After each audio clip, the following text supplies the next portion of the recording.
Continuing on a Thursday here on Radio Row in Las Vegas, Super Bowl 58. And as you see in front of us right now, he is celebrity chef Andrew Zimmern. He joins us. Andrew, thank you again for coming on. My pleasure. This is several years you have been on here for one of my favorite events of Super Bowl week. It is the Taste of the NFL on Saturday, and you once again are kind of the face of that. Well, we're really blessed. Gen Youth is producing the event. We have, I think, 5 culinary hosts this year. I've been doing the event now for, I think, 23 years, something like that. There's no more issue. There's no bigger issue, I think, that we all should be trying to solve than ending childhood hunger in America. And the place to start to do that are schools, where we have distribution systems and delivery systems already in place. And that's what Gen Youth specializes in. And partnering with the NFL 365 days a year has given us their blessing to have this be an official sanctioned event of the Super Bowl. So we have, over 100 players coming. We have Cirque du Soleil. We have Miss America. We have silent auction. We have live auction. We have 40 different chefs serving food. We have great partners. We really can't do it without Quaker Frito-Lays and the PepsiCo Foundation because that allows us to put all the money raised towards ending student hunger in America. Of those 40 restaurants that you have there, how many of those do you sample every year when you're there? Is it all 40? Do you get to? Oh my gosh! Do you pick and choose? Is there something you're picky about that you won't try? Yes, of course. There's only so really many. What are you picky with? Okay. Last year we were in Phoenix, Arizona. Okay. I just remember, a fantastic chef from the Southwest, Bo McMillan, had a wonderful shrimp dish that he served. He was outside in the courtyard grilling shrimp and then serving them with a sauce and a little vegetable saute. And it was just a beautiful little bite of food, right? And, plussed up, not the typical kind of thing that you taste at those events. When I went and I had 2 or 3. As I'm walking around, I see someone else who has a slice of pastry or something that is not sort of my thing. I'm more savory than sweet. Now, there were other people lined up to get that pastry and couldn't care less about that shrimp. So do I eat everything? In all honesty, no. Okay.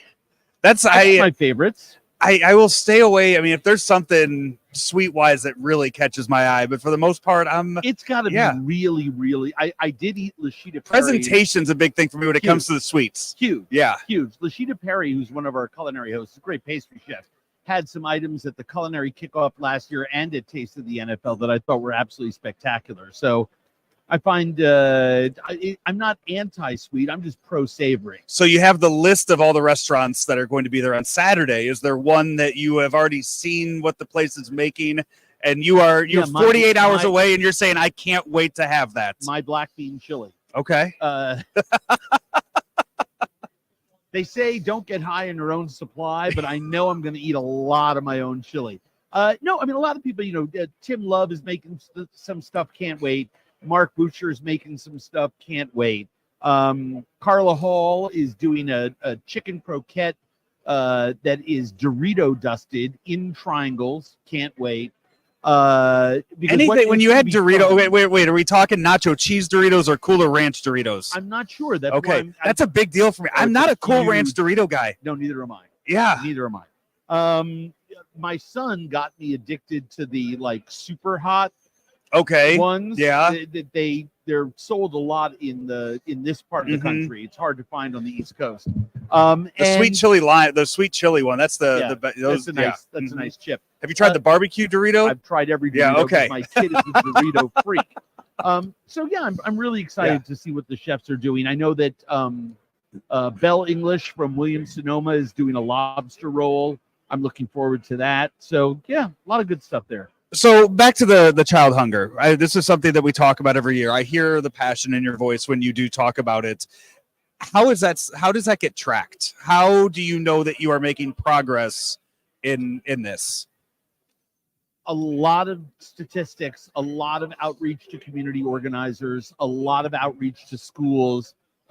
Data tracking is probably the most important aspect of assessing our hunger issues in America, because unlike something like measles or mumps or chicken pox, right? Hunger has a stigma attached to it. So if you put on the loudspeaker in this room, who here is food insecure and hungry and doesn't know where their next meal is coming from, you're not going to see a lot of hands. But we know that there are a lot of people in here who may say, oh yeah, my kids are eating 3 times, I'll just eat twice a day, right? That is a food insecure. It may not be what some people call hunger, but I call that hunger.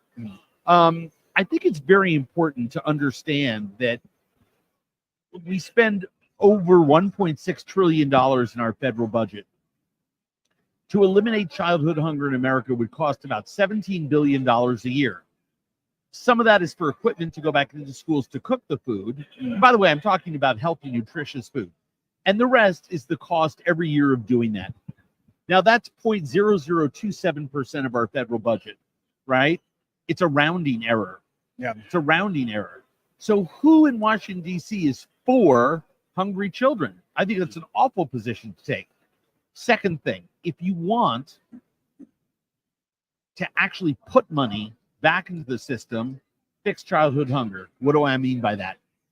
If you feed all the children in America, we do it at schools, and we get them 7 meals, 7 days a week, 3 meals a day, if they so need it, and are able to take home dinners. We feed them breakfast and lunch in school, so we make sure no child is hungry. What will happen is attendance will go up, scores and grades will go up, kids' outcomes will go up. There are some incredible studies on this. Outcomes will go up. Health costs will go down for young people who are eating in schools, right? Less missed days. That affects what goes on in the household. Remember, a sick kid at home, mom or dad typically has to stay home, right? So there's a net positive aspect. There are studies that have been done that show for the $17 billion going in, for every dollar that goes in, about 1.6 will be able to be saved, right? That's a net positive. So like food stamps, which is another successful net positive public program, it's not can we afford to feed kids and eliminate childhood hunger, is that we can't afford not to. We have again, Saturday is the taste of the NFL, and for people that are just listening, watching, that can't be there, how can they get involved? Well, we'd love people to go to genyouthnow.org, the producers of the event. They can go to tasteofthenfl.com. The idea is, look, would I love people to donate $1, $5, whatever they can? Sure. More important, read what's on those pages, cut and paste something, share the link with everyone on your email address, in your address book. Let people know that childhood hunger is a huge issue in America, but it is solvable. That's the thing that I think is the most galling. It's so easy to solve, and yet we don't have the will civically to do so. And I think that has to change in America. Andrew, thank you so much. I appreciate it, Joe. Thank you. Are you ready for a challenging and rewarding career? There are quality jobs in the construction industry. I got out of college and my career choices were very limited, and this provided me with a plan for the present and the future at the same time. I actually have a bachelor's degree in psychology, and I was making less than I make as a first-year apprentice painter. I didn't go to college. I have no college debt. I make more money than the majority of people I know that went to college. Take your first step towards a rewarding career. Visit stlouispdf.org.